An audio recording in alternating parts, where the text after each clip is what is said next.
Le secteur de l'artisanat est considéré comme l'un des leviers de développement social et économique en termes de création d'emplois et de richesses. Aujourd'hui, l'artisanat est au cœur des axes de développement stratégique du Royaume du Maroc. En effet, les Marocains excellent dans toutes les formes d'artisanat. Le secteur de l'artisanat, par sa richesse et son potentiel d'innovation où l'imagination rejoint la tradition, met en scène ses propres acteurs. Tous ces artisans qui sont le reflet de l'identité de la culture marocaine. Le secteur est devenu, par la force de l'originalité, un levier majeur du développement durable.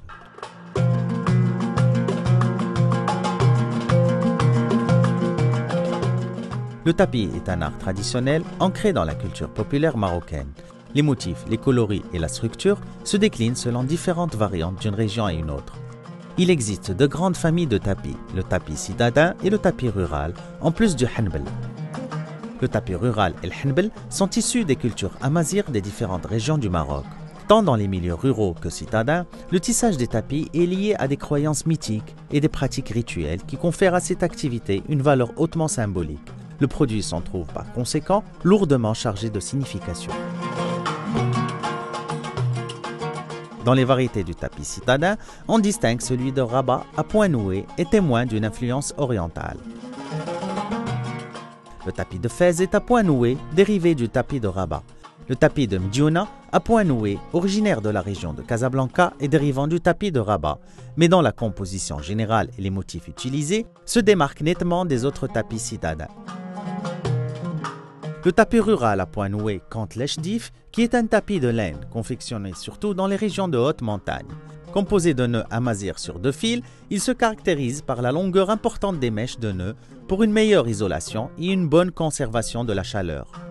Le tazarbit, type de tapis inspiré des tapis citadins, plus fin que le tapis Echdif, se distingue par son nouage composé de nœuds sur 2 ou 4 fils.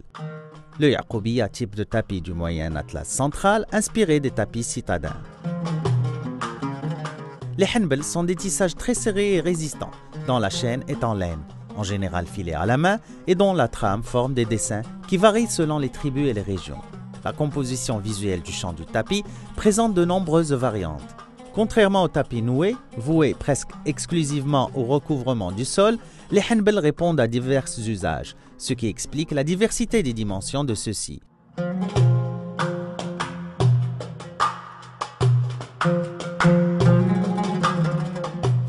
Historiquement, la confection des tapis et hanbel était une fonction féminine et l'est encore dans le milieu rural. Le tapis citadin ou d'inspiration citadine est en général conçu par des hommes et le rôle des femmes se limite à l'exécution. Le travail du tissage et du nouage du tapis est très sédentaire. Il exige une excellente acuité visuelle et qui impose le maintien d'une position assise mettant en tension les muscles du dos. Il se caractérise par des mouvements et des gestes répétitifs qui sollicitent les mêmes muscles à longueur de journée.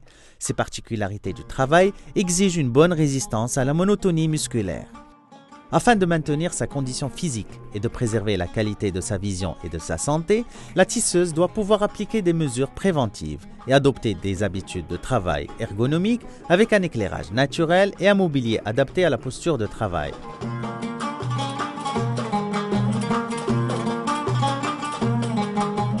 Le terme tisserand ou m'allem désigne la personne qui conçoit, détermine la configuration des motifs et effectue toutes les étapes de la confection d'un tapis.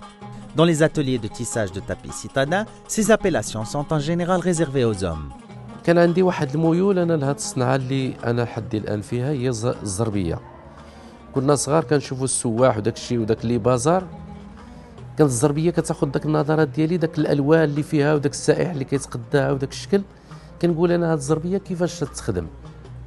وكنا حنا صغار كنطلعوا على الزربطانه وكنلقاو المعامل وكنلقاو البنات خارجين حنا في داك السن ديال الطفوله والسن المراهقه.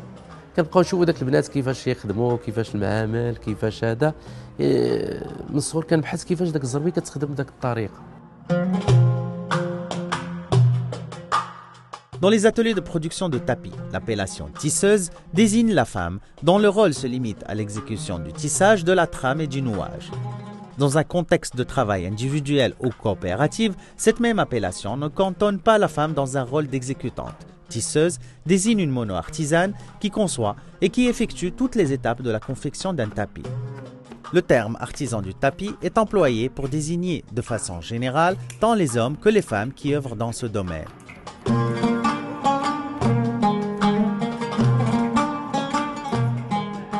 Quel que soit son contexte de travail, l'artisan du tapis est toujours imputable de la qualité de son travail. Les décisions qu'il est appelé à prendre ne doivent en aucun cas affecter la qualité du produit ou déroger de l'entente faite avec le client.